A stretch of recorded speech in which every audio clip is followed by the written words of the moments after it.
Una noche de terror.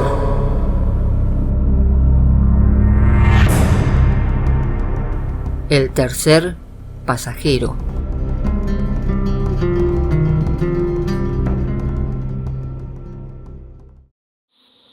Che, Luis, ¿qué hay con esos bichos chiquititos, luces, aparatos, miniaturas? ¿Desde cuándo hace que están andando por acá?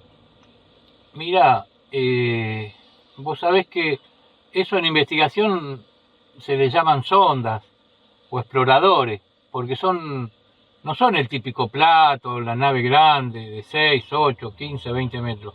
Son aparatos incluso de 1 metro, más chicos. Tenemos casos de hasta como si fueran pelotitas de tenis, pelotas de fútbol, que generalmente salen en los caminos, de las mangas de los ganados, debajo de los puentes, las arboledas, y persiguen en la ruta a un auto, un camión, hasta un motociclista.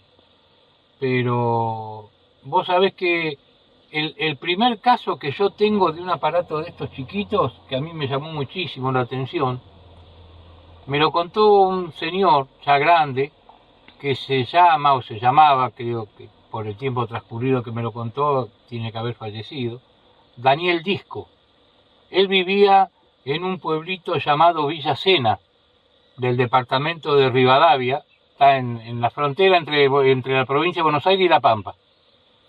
Y dice que le interesaba el tema porque le pasó eso. Me dijo que una noche venía en el Sulky, por el camino de tierra, el camino vecinal a las casas, y dice que por ahí el caballo medio como que relinchó, medio como que se le fue y lo tuvo que sujetar con las riendas, porque estaba como nervioso, lo notaba, y miró para la derecha de él, ahí a un costado, y vio una rueda luminosa, un aro de luz.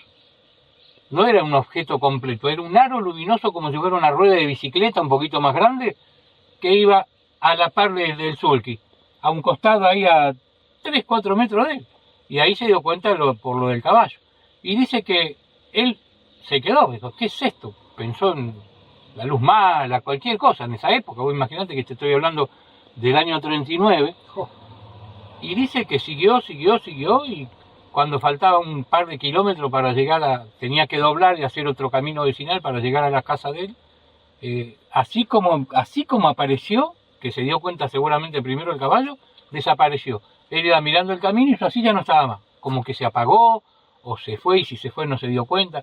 Pero me lo dibujó, es un aro de luz, así, un anillo. Iba circulando a la par de él a 3, 4 metros, pero estuvo por lo menos más de 1 kilómetro, lo acompañó. Y eso a mí me llamó la atención porque para mí es el primer caso que tengo de estos aparatos tan chicos, ¿no? Estos exploradores, sonda, como se les llama a ellos, obviamente en esa época le llamaban la luz mala. Cuando lo contó le decían la luz mala. Dice que me dijo que una de los familiares, una mujer grande, dice que se persignó, mi hijo, que se te ha parecido. Claro, eran creencias de campo, ¿no? En esa época. Tal cual. ¿Viste?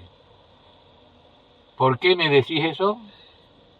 Y hay una historia media traída de los pelos porque fue en un momento difícil que le pasó a mi viejo. Fallece mi tío acá en La Plata, nosotros somos de Punta Alta, y mi tío le había dicho a mi viejo, porque tenía una enfermedad muy jodida, un cáncer directamente, que si moría quería que lo enterraran junto con los abuelos estaban allá enterrados en Punta Alta, así que mi tío fallece y bueno, buscan la forma de ver cómo lo podían llevar, porque esto pasó en el año, calculo que sería 69, años 69, 70, 68, por ahí, no recuerdo bien. La mente por ahí en una de esas me hace alguna mala pasada en lo que tiene que ver con el tiempo.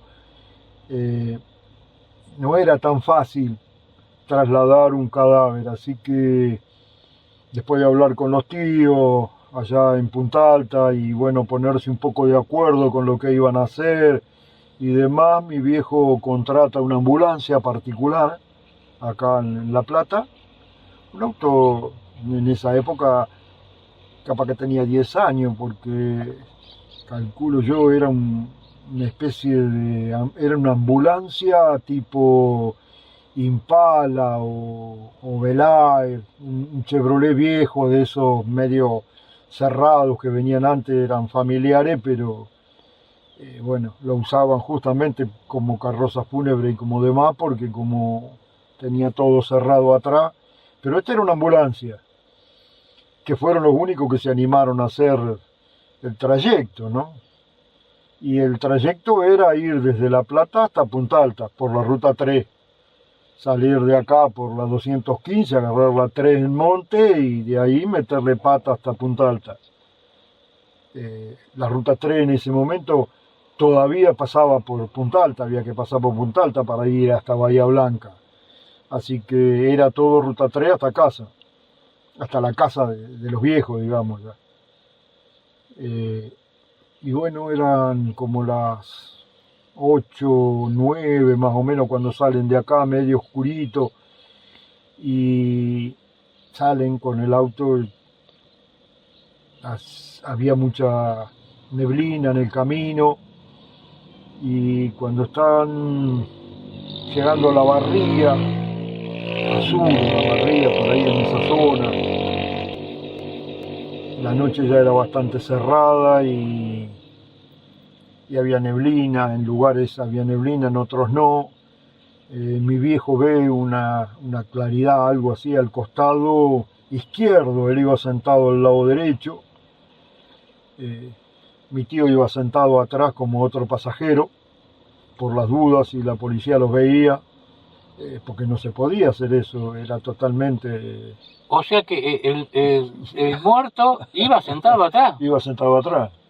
Claro, estaba atado con el cinturón de seguridad y iba atrás sentado. Qué bar, qué historia. Sí, de hecho, cuando lo bajaron allá lo tuvieron que forzar para enderezarlo, porque qué bar. La dureza que se va poniendo... Claro, aparte un viaje de cuánto era en esa época. 750 kilómetros. Qué bar. Es histórico eso. Sí, son cosas raras que hoy en día si querés hacerlo no podés. No. Primero porque no te lleva nadie y después porque las rutas están demasiado controladas, Sí. te pescan con con las cámaras. terrible, y demás. En esa época, bueno, ellos salieron de noche porque justamente de noche había menos control, claro. y como era una ambulancia pasaba más desapercibido, ¿viste? Qué va. Pero la sorpresa de mi viejo fue esa claridad que veía al costado. Como había neblina, a veces se veía un resplandor blanco o de color, no lo recuerdo bien, y otras veces se veía una luz. Claro, pero no estaba quieta. No, venía siguiendo al auto. Claro, el auto iba a la par del auto. A 80, 90 kilómetros por hora, porque me supongo que en esa época, más de esa velocidad, los autos no andaban, y la ruta 3 no era una ruta como es hoy en día, y es una zona de muchos camiones, así que tenían que ir lidiando un poco con todo, ¿no? Por más que era de noche y había menos tránsito, el conductor iba mirando hacia adelante, agarrado del volante, mirando para no tragarse nada, porque como había neblina en la ruta, tenía que ir.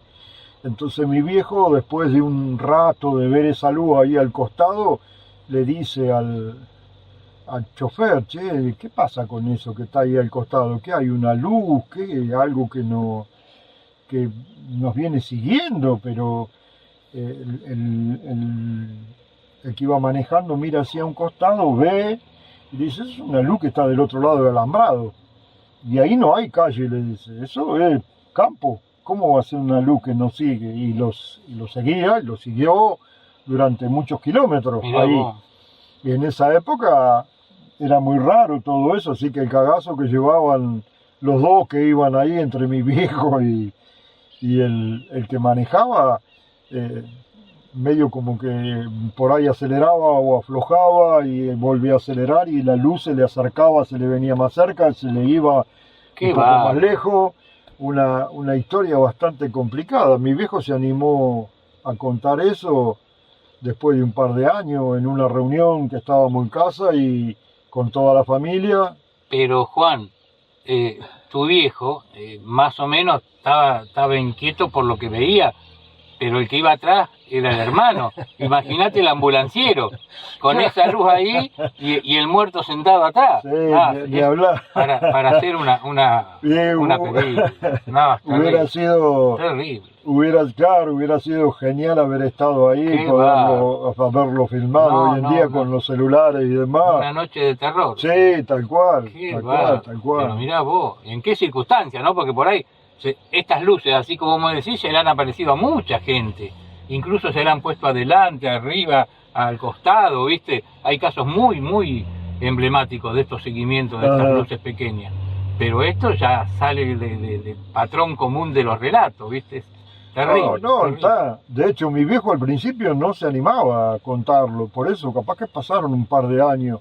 ¡Qué bárbaro! Y eso se contó en una fiesta, porque me supongo que mi viejo ese día le había dado al escabio un poco más de lo normal y se animó, le aflojó la lengua y se animó a contarlo, porque no lo contaba. O sea que yo no sé si se lo había contado a mi vieja o no. No llegó y le empezó a contar lo que le pasó, nada, se lo guardó. No, se lo guardó. No justamente por eso, ¿viste?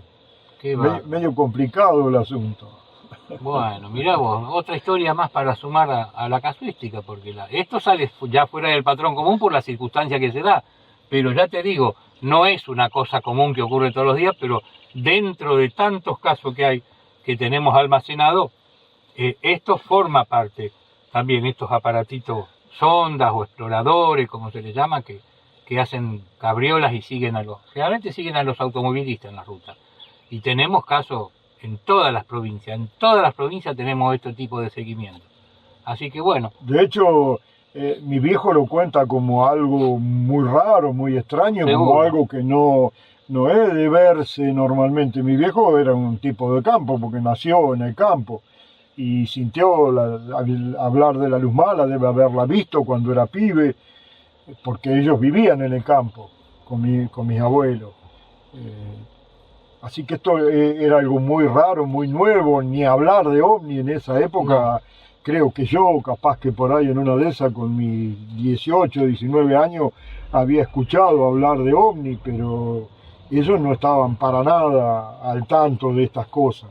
Y encima les pasa en una zona que después con el tiempo, y ya en esa época también, se había convertido en una zona de muchas apariciones, en esa ruta 3, cercana a Olavarría, pero historias e historietas por doquier ahí, ¿no? Claro, para colmo eso está lleno de camioneros constantes, con el asunto de que estaba Loma Negra ahí, mucha gente transitaba de noche. Sí. Así que bueno, Juan, otro caso más para sumarlo entonces. Bueno, me alegro de haber podido contribuir en algo. No me pasó a mí, pero doy fe que, obvio. Lo que dijo mi viejo era, para él era totalmente cierto y real lo que veían, ¿no? Buenísimo. Si no, no lo hubiera contado, mejor.